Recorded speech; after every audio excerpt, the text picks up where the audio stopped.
Good morning and welcome to today's session of Imagine America Radio, our continuing Career College Exposition webinar series. My name is Bob Martin. I'm the CEO, President of the Imagine America Foundation.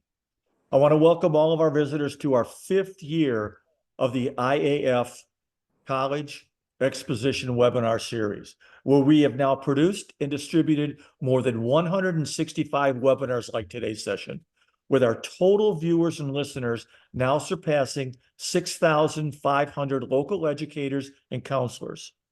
To our continuing listeners, thank you for your continued support. For our new listeners, we welcome and we hope you're going to enjoy today's session. I'm very excited about today's topic. Is a college degree the only ticket to success? Sponsored by Universal Technical Institutes, or UTI. UTI is this country's leading provider of high-quality, career-focused education at 18 locations nationwide. UTI is also a 23-year sponsor of the Imagine America Scholarship and Award programs, having provided admissions-based financial aid to more than 12,000 enrolling Imagine America students just since 2016. Without taking valuable time from today's presentation, I'm going to refer any and all inquiries about the Imagine America Foundation to our website, www.imagine-america.org. Since our creation beginning in 1999, Imagine America remains the leading sponsor of scholarship aid to enrolling high school students. However, our country continues to face a never-ending serious shortage in certified technicians. We hear from employers in virtually all sections of this country, desperately looking for qualified employees. And we simply need to do more of things like today's webinar. Our partner in today's presentation is Universal Technical Institute, or UTI. Joining us today to discuss in great detail the looming technology shortage and how UTI is helping meet this need is Dr. Stephen Coyle. He's on your screen now. Dr. Coyle is a nationally recognized expert in this area with an extensive K-12 background. But before turning the program over to Dr. Coyle, let me very quickly go over today's agenda. Today's session of Imagine America Radio will be 30 minutes maximum, including questions and answers. Once we finish these remarks, we're going to move directly into today's presentation. All participants can submit questions while this presentation is in session via the Q&A feature in this Zoom meeting. At the end of the presentation, we will present any and all questions offered by the participants. We will address as many questions as possible and provide written responses if needed in follow-up emails. We will have a hard close at 10:30 a.m. Finally, please stay on today's session until the very end. We will have a very, very special Imagine America Foundation notice. So without taking any more time out of today's session, let me turn today's program over to Dr. Stephen Coyle. Dr. Coyle, the floor is yours. Well, good morning, everyone. And thank you, Bob, for that introduction.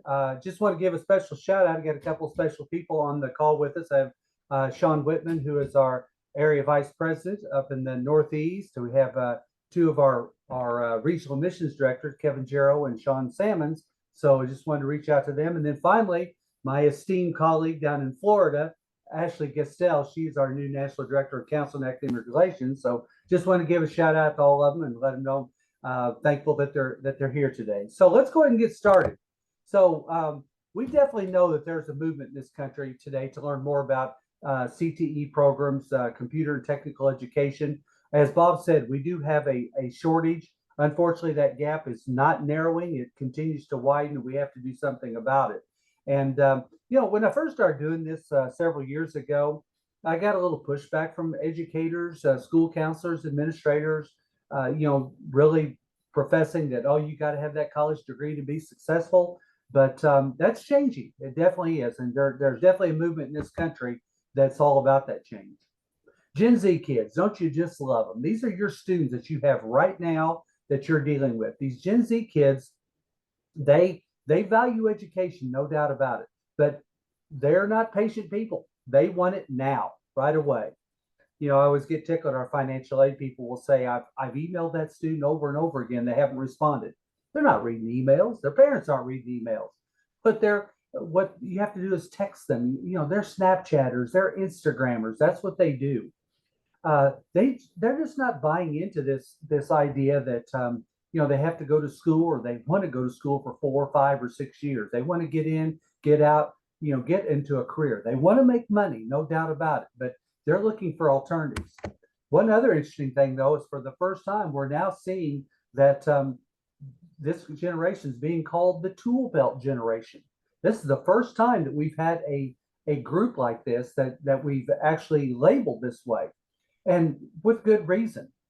The tool belt generation simply means that they understand that skilled trades is a great option for them. It's a way for them to get to learn a trade, to get a good education. But as I said earlier, not have to be in school for 4, 5, 6, 7 years. They can get in, and in a year's time, they can get what they need, get out and start making money. So for many of these kids, they're graduating from schools like UTI, and they're 19 years old, and they're out already, making a very good income and starting a great career in the field. And then, of course, you recognize this guy here, Mike Rowe, America's Dirtiest Jobs. You know who that is. And he's a huge proponent of this. He's the one that's advocating that the Gen Z will become the tool belt generation. They already are. They're more willing to consider the trades. I love what he says. The color of collars is no longer a thing. It used to be we're blue collar and white collar. Doesn't matter anymore. What's important is that these students are doing what they love to do, and they're good at it. And the biggest problem that we have now is just getting parents to buy into this, as well as some of our educators who are still professing that, hey, you have to have that college degree if you're going to be successful. You may not realize this or not, but 85% of your kids are thinking about a skilled trades career, but only about 16% are actually going to follow through. This is a survey done by Stanley Black and Decker. You might say, well, why is there such a discrepancy there in those numbers? 85% are thinking about it, but only 16% follow through. Well, one of the reasons is simply that we don't do a very good job in showing these students what these careers are like. We talk about STEM careers, and we tend to think that these aren't STEM careers. Quite the contrary. These are very definitely STEM careers. You need science, technology, engineering, and math in all of these careers to be successful. People say, well, to be a carpenter, do I need STEM? Well, I hope so. If you want the building to be square, you want your house to stand 20 and 30 years from now. Of course they do. So it's important that we educate these students properly in what is available out there to them. The other problem what we have is the underrepresentation of women in the industry. Only about 27% of CTE careers are filled by females. And so we're trying to do something about that here at UTI to close that gap. When we first started with this, we had a student population of females at about 3%, maybe just a little above that. We're now running about 7% with what we've been doing with the with STEM skills for women, and I'll show you more about that here later in the presentation. You must go to college in order to get a good job. Where did that all start? It started back in 1971, Griggs versus Duke Power and Energy. Back then, we had assessment tests, aptitude tests to see what people were good at. Well, of course, Griggs sued. These aren't constitutional. They're not fair. We don't have the same experiences in New York or in New Jersey as we would in Texas or in California or in Kansas or wherever we're at. So they threw them out. So Duke Power and Energy said, okay, that's all well and good, but what are we going to use now to measure our new employees? A bachelor's degree. If they have a bachelor's degree, they're automatically qualified. So companies started using college credentials as a safe substitute, and we're still there today. It's not as prevalent as it once was, but it's still out there, and it's something that we definitely have to overcome. I talk often about the old smart versus the new smart. The old smart, the focus is on the school. We're always talking about, we want to get into the best school we possibly can. Well, what is the best school? Well, we rate them, schools all the time. I live here in Missouri, and so Missouri University is known for journalism. So they're supposedly #1 in journalism. Says who? If I'm going to go to Law school. I need to go to Harvard Law, because it's the best out there. Well, says who? Once again, we're putting the emphasis on the school. So how do we get kids into those schools? Well, we have them take all the hard subjects. We have them take all the weighted courses, the AP courses, the dual credit courses. We have them take all the upper level math courses we possibly can. And then they go off to school, and hopefully they find a school that's right for them, but most likely they won't, because they're just picking the school because it was supposed to be the best school in the country, not the best school for them. And then they graduate, and it's like, here I am, world hire me. It just didn't work it. So many students say, well, I just want to go off to college to find myself, to explore. I want to experience the college life. Well, that's an expensive experiment when you're talking about schools that are charging $40,000, $50,000, $60,000 a year to go to. So then we move to the new SMART. What's the difference? The focus is on the student. What a novel idea. We're going to put the focus on the student and what they're looking for. And we start this, the chart shows middle school. We actually start with this in the elementary school, where we start showing kids. I talked to a lot of elementary school counselors, and they're already exposing kids to STEM careers that are out there, showing them what's available. And then we have at the middle school, we start showing these kids even more occupations that they might be able to go into. And then as we move into high school, one of the things that you can do with your school, if you're not having presenters come in, have them come in. We're in over 10,000 high schools a year. It's a great way for students to find out. First, if I said CNC, many of you on this would not even know what that stands for. Computer numerical control. It's a career. But if you don't know about it, how are the students going to know about it? So that's why these career workshops that we do are so vital, so important to them. The other thing is, get industry involved in your schools. We use industry. You need to use industry as well. They can be very helpful to you. But we need to expose these students to what's available out there for them, so they can see and make a good, well-informed decision on what they want to be. And then when they get ready to graduate, they have a plan in mind. And then we find the school that fits well for them. I mean, why would we have a student go to the, University of Rhode Island for cosmetology? They want to be a nail tech. Find a good cosmetology school. That's a much better fit for them. This is one of my favorite slides, is employer versus student perception. On the left, you'll see how the employer graded the employee in proficiency. And on the right, you'll see how the employee graded themselves. For instance, professionalism, work ethic. Employer rated the employee at 42.5%, not real good, but they rated themselves at almost 90%. There's quite a difference there. Oral written communications, 41.6% versus 79.4%. And by the way, your students don't do a very good job communicating. The iPhone, all these phones and stuff we have aren't doing us any favor. Neither did the pandemic, but we need to encourage more communication. But anyway, you might say, why is there such a difference in these numbers? Well, I do have a theory. You think about when kids are little, we don't let kids fail. We don't let them lose. You think about it. Every kid gets a medal, a trophy, a ribbon. Every kid. Nobody's allowed to lose. You've known students who their parents did their homework for them or finished it for them, whatever they did, had to do, because we have a hard time letting them fail. My advice to you is, it's okay for them to fail. Remember this, if nothing else. Failure is a bruise. It's not a tattoo. Remember that. It's okay. That's how we learn. And so it's okay for kids to fail. It's how they learn. It's how you and I learn, and it's how they'll learn too.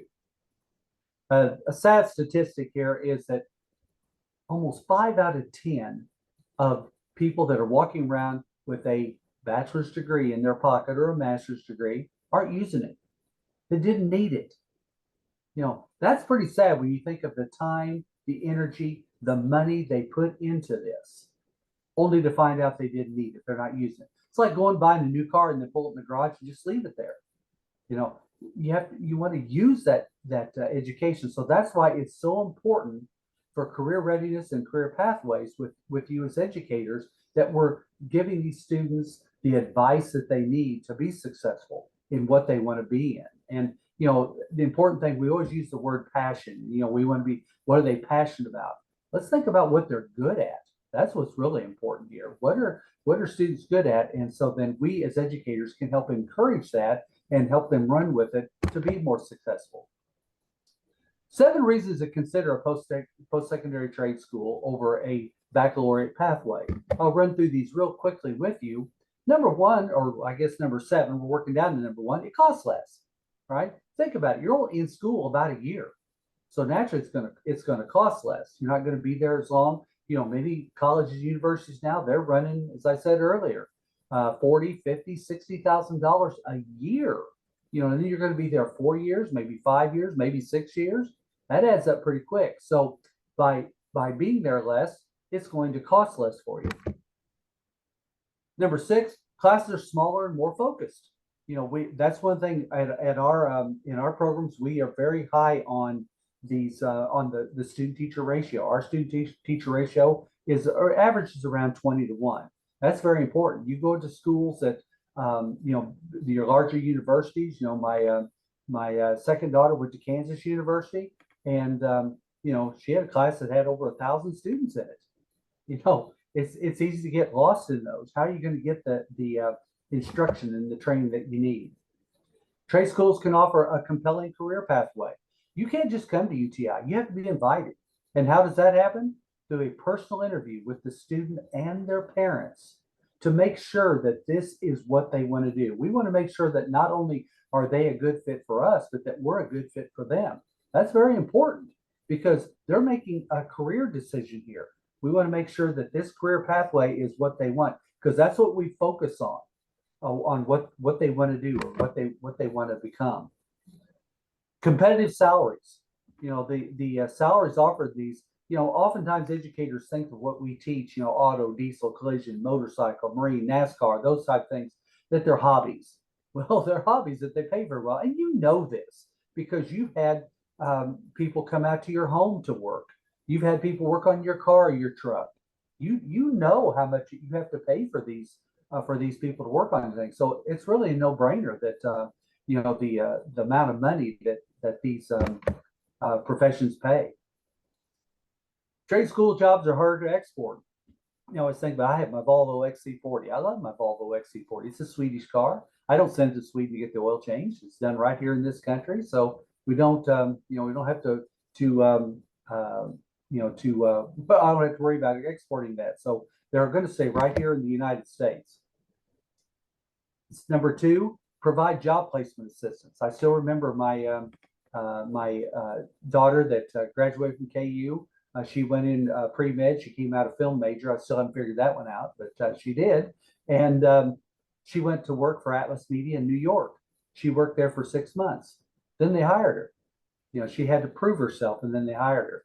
My oldest son, he had 5 offers before he ever finished school. So job placement assistance is important. We feel like at UTI, until we get you placed into your career, we're not done. Getting you the education is important, but it's also important that we get you there. Why did you go to school in the first place? To get into the profession. We want to make sure that you're successful there. And then flexible learning. We're able to meet the needs of those students because of the hands-on that we have, so that a student with that has an IEP because they have a learning disability or something, we can overcome that. We're Title IV funded, so we have to address those things. But the flexible learning is not only do we learn hands-on, I mean, we do have a online component as well too, but all that together makes it easier for the student to be able to learn. You might see one word on here, you think, what word is the most important here? The word you should say is essential. You look at those, you think, wow.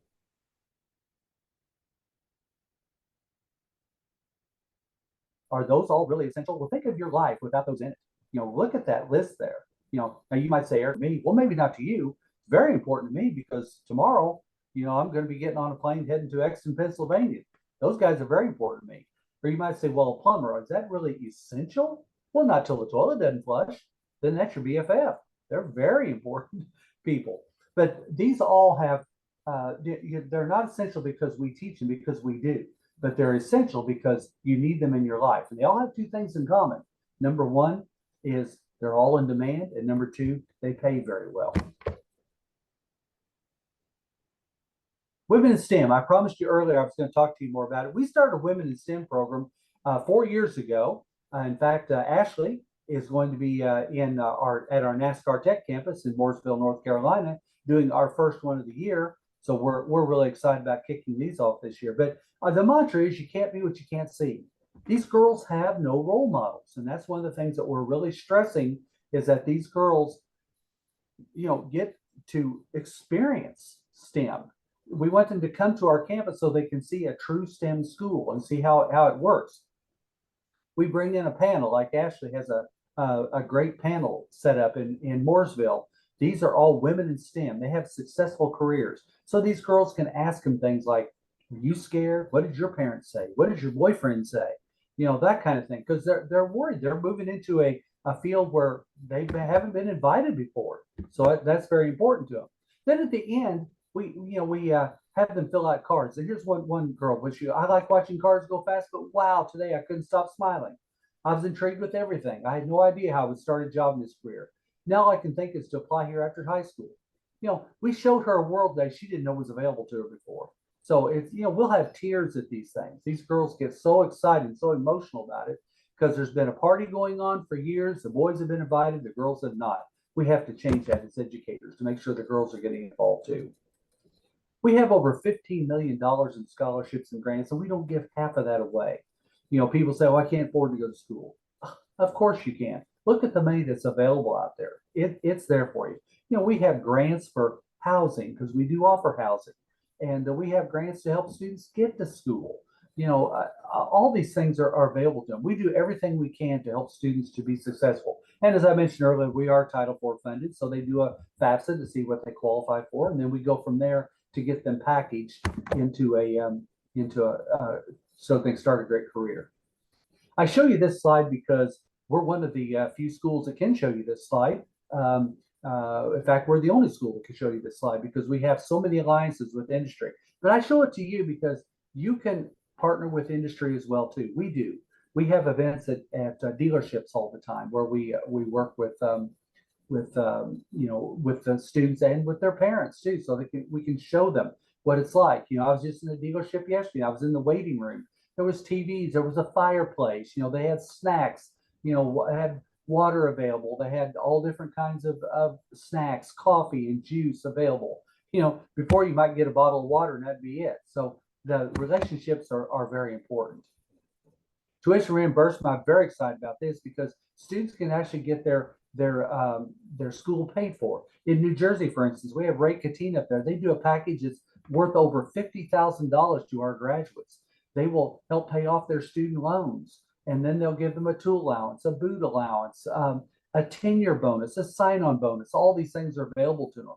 So it's available, but there's a catch. Students have to work to get these. They have to show a work ethic. They have to show up to school. Those things are all important too. So definitely we have industry that wants to help with these students to get them started into their career. We stay connected through social media. I'm a big Instagrammer, and so I'll put that up here in a minute. I'd love for you to follow me. I'll follow you back, trying to keep educators educated on what we're doing out here and students as well. And then finally, here's my contact information. This is my email address. This is my phone number. There's my Instagram handle, or whatever you want to call it, I guess, Steve Coyle 2793.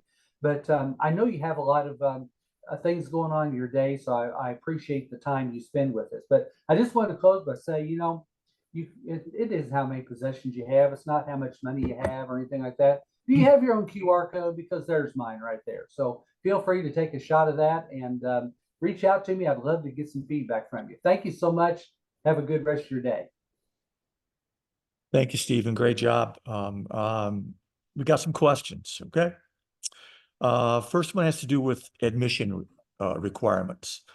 Is there a GPA required for admissions to UTI? No, there is not. As I said earlier, we base a lot of this on the interview with the student and their family, so they can make an informed decision. But I will tell you, Bob, is that we do offer academic scholarships based on ACT and SAT scores and grade point average. So it's a great way to get additional scholarship and grant money. Okay, so the next one has to do with, you talked about the programs a little bit. How long are the UTI programs? In other words, duration of time, and how do they compare with community college programs? Okay, great. Sorry, I didn't mean to interrupt you there. Yeah, we have our programs run anywhere from 7 months up to 24 months, depending upon the program and how much education you want. Our shortest would be like our welding programs, uh, non-destructive testing programs, those kind of things, on up to our aviation avionics, which can run 24 months. So yeah, when you compare that to community college, community college, you're going to be in school, at least 2 years. And the other thing you have to remember, you're going to be taking gen ed courses there. You won't be doing that at UTI. We're a STEM school, but it's all incorporated into the curriculum. But you're not going to have Greek mythology and 20th century world literature like that. We'll if we told a student, hey, you're going to do algebra all day, they would groan. But we say, hey, we're going to put a car on the dyno, which for those of you that don't know what that is, it's a treadmill for a car. Going to put on dyno, we're going to raise horsepower by 10%. What are they going to use? They're going to use algebra and geometry to do that, but they don't realize it. So that's one of the distinctions between us community college and plus the manufacturer specific training that we offer. Yeah. They don't have that. We have over 35 alliances with manufacturers, so you could be a BMW tech or a Porsche tech if you wanted to be. Whereas with a community college, you'd be harder pressed to be able to do something like that.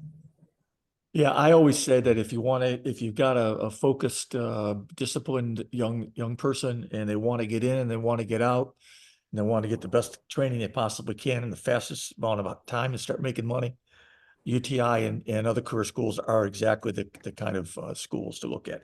The other one has to do, I think, next question is financial aid. I know you talked about all the financial aid that's available. I think this said FAFSA. So I'm guessing, do you have once the student gets in the process, do you have counseling available through UTI representatives for financial aid, so they understand the FAFSA, they understand difference between grants and loans and all that through your admissions process? Stephen? Stephen? Looks like we lost Stephen. Um, the answer to the question, I think he would say, is that they do. And that the admissions representatives for UTI have part of their arsenal is to handhold you and walk the parents and the family and the student into through the process in a painlessly way, so that they can come out at the other end with getting as much financial aid grants as they possibly can, because grants you don't pay back, and then loans minimize as possible, and look at things like scholarships that are offered by UTI and Imagine America and other people like that. And then look at trip reimbursement. The trip reimbursement is a very exciting program.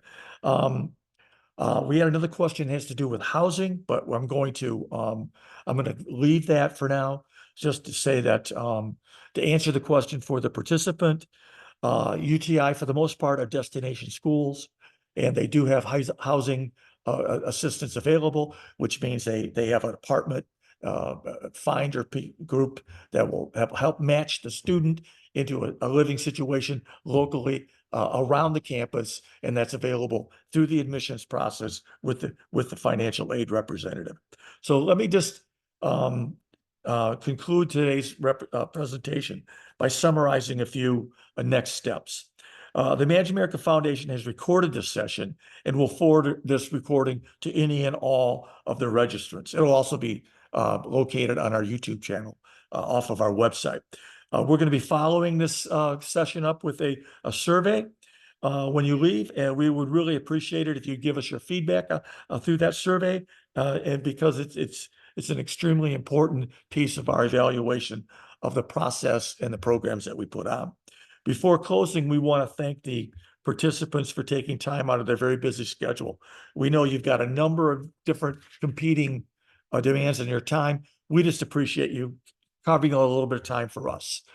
We value your time, And we're very excited to announce that we now provide a certificate of completion for any and all of the counselors that attended or listened to, downloaded this session. So you can get a certificate of completion that you can use internally within your school system to get whatever kinds of additional in-service credits that might be available in your particular school district. You can contact us about that certificate. Now for the special announcement. On November 15th, the Imagine America Foundation is going to launch our new website, which will also be www.imagine-america.org. As always, this website is going to feature our award-winning scholarship and award programs and showcase our partner schools like UTI. Additional features are also going to showcase our growing library of student-focused, career-focused content. And we'll have industry-leading podcasts and webinars like today's session available off of that site for the counselors and for the students to look at career opportunities. Further, we're going to have new features which will be announced as we get closer to November 15th, which are specifically designed to showcase our career school partners. So for the most current and updated career school information, so that you can share it with your students and your colleagues, we would encourage you to go to our new site, which will be launched November 15th, www.imagine-america.org. As always, I want to thank Stephen for sharing today's presentation with us. He's a great resource, and I would encourage you to click on his code here. Contact Stephen either by email or phone. He's a valuable resource and can help you throughout the process of understanding UTI, the enrollment process, the programs are offered, etc. On behalf of the Imagine America Foundation, Lauren Cunningham, who puts together and produces these shows, and myself, I want to thank all of you for joining us today and hope you have a great day. Goodbye.